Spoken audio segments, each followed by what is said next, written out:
Hi, I'm Jay. I made this for my son using MDF, some casting resin, and spray paint, and of course, a computer-controlled router. I'll show you how I did it. When building something like this, there's 4 main stages. The first is the digital design. Then you need to take this digital design and convert it to G-code to run on your mill. Third, you have to cut the actual part out.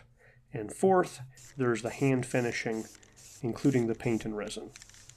Let's talk about the digital design. I'm using Inkscape to create my vector outline of the Pokeball.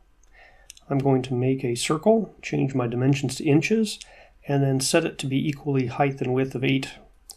And you can see that the bottom left corner is the origin at 0, 0. So I'm just typing in -4 and -4.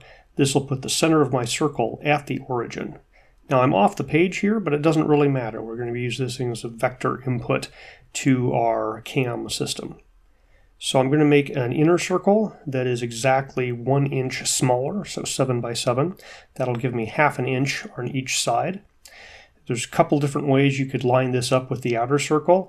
You could just type in the coordinates here, or you can use the align and distribute tool. So I'm selecting the big one first, the little one second. I go to align and distribute. I use this guy here to say, hey, the first selected, do it centered, and they're aligned.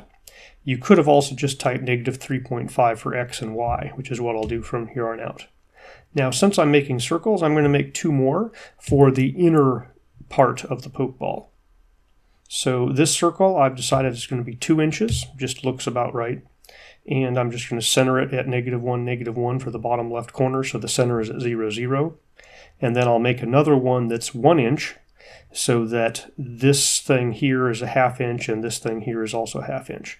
So basically the cutouts between these circles will all be 1/2 inch.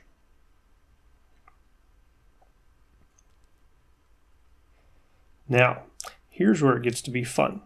We are going to take a big square, and the actual size doesn't matter as long as it covers the entire circle here, and the bottom of it needs to be lined up right at 0. But we want a little bit extra in there, so I'm doing a 1/4 inch higher than that so that 2 of them will be ½ an inch. You'll see why 2 in a second. Now I'm going to take this big square and that 7-inch circle, and I'm going to change them from objects to paths.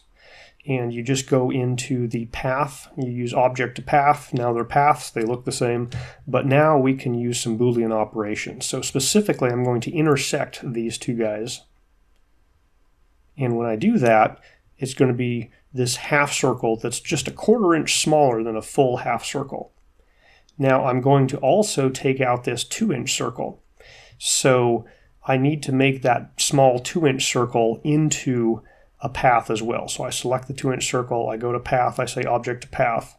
Now I select the big half circle first, then the small circle second, because with the difference operation under the path menu, the order that you selected them matters. And now I have something that looks like the top of a Pokeball.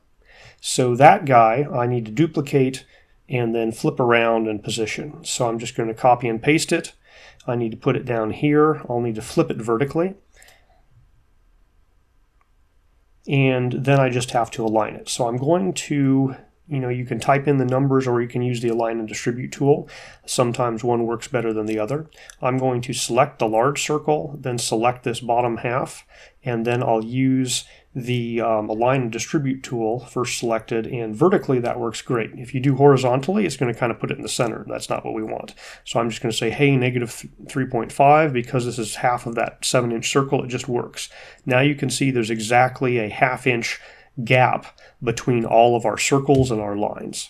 So we're basically done. We just have to save this in a vector format. Inkscape saves in SVG by default.